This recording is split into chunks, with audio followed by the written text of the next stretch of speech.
Just how much is Asprilla now worth in the summer transfer window? Welcome back to the Watford View. We are going to be talking to our Watford fan, Aaron, about Asprilla and those goals this week. We'll also be talking about Martins, and we'll also be talking about Watford's chances of reviving their playoff push. Good evening, Aaron. How are you? I'm great, thank you. How are you? Yeah, how was your trip to Rotherham? I've read reports that it was the one of the worst football games anyone's ever watched. Yeah, no, that's a fair assessment. It was about as dull a win as you could get. We were so scrappy. I mean, it was one of those games that was only going to take a bit of magic to pull the result out, and that is exactly what happened in the end. I mean, it was a strike worthy of winning a game from a spree again, but no, I think the performance a lot to work on still, but at least the result was there. Yeah, two Worldies in a week. I mean, which one was your favourite? I mean, the Norwich one is really special. I'm going to say right now, people were saying that he didn't win goal of the night that night because of this Philogene goal. Yeah, Well, Philogene. for Yeah. one, I think the EFL, the adjudicators have been kind to him there because that looks like an own goal to me.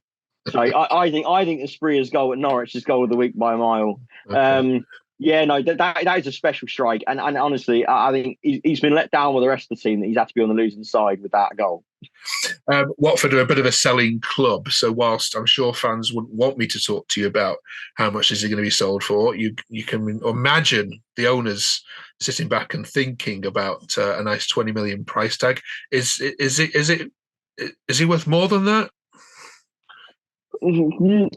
See, we lost João Pedro in the summer for 30.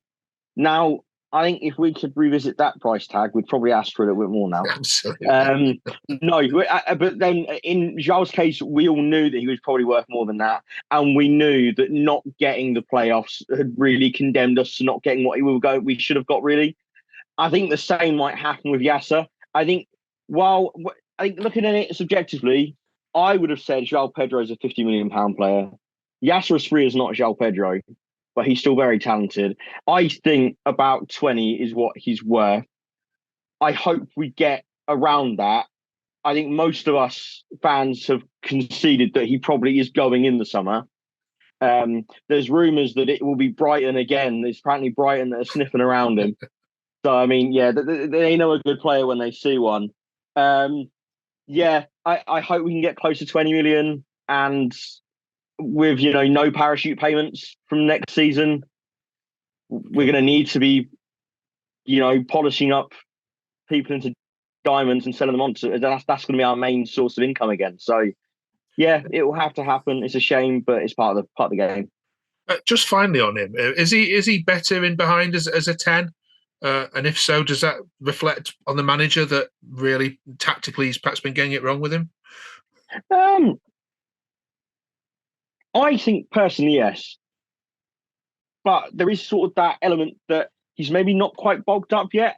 And as a 10 in this league, you're going to be taking the brunt of challenges. You get impressed often. That's just the nature of English football.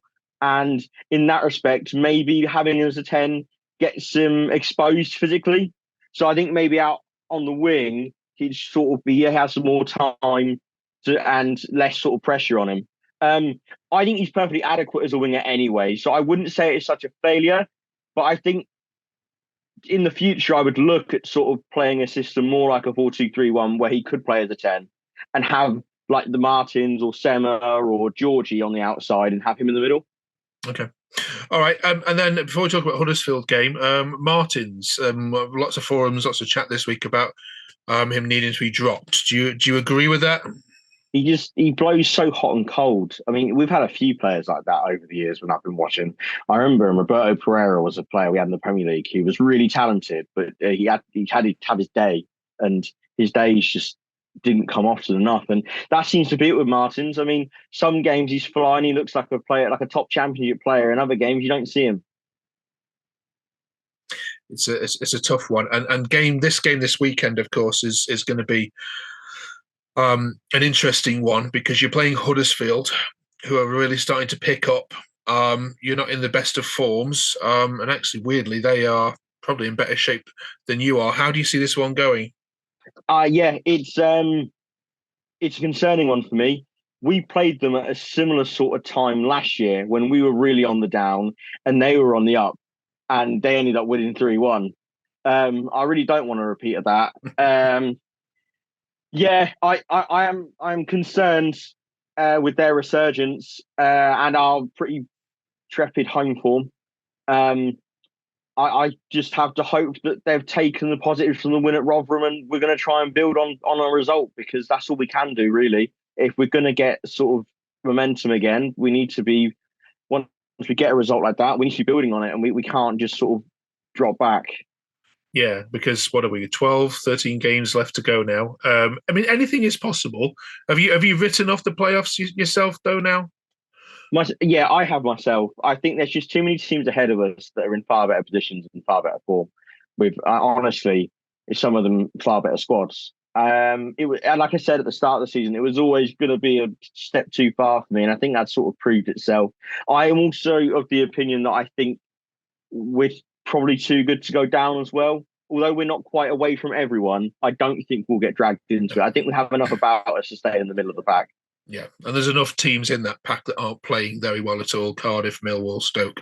There's enough teams that will get sucked in before you will. All right, well, enjoy the game against Huddersfield this weekend.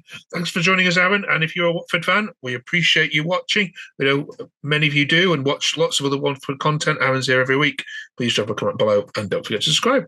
Thank you very much. Enjoy your game. See you next week.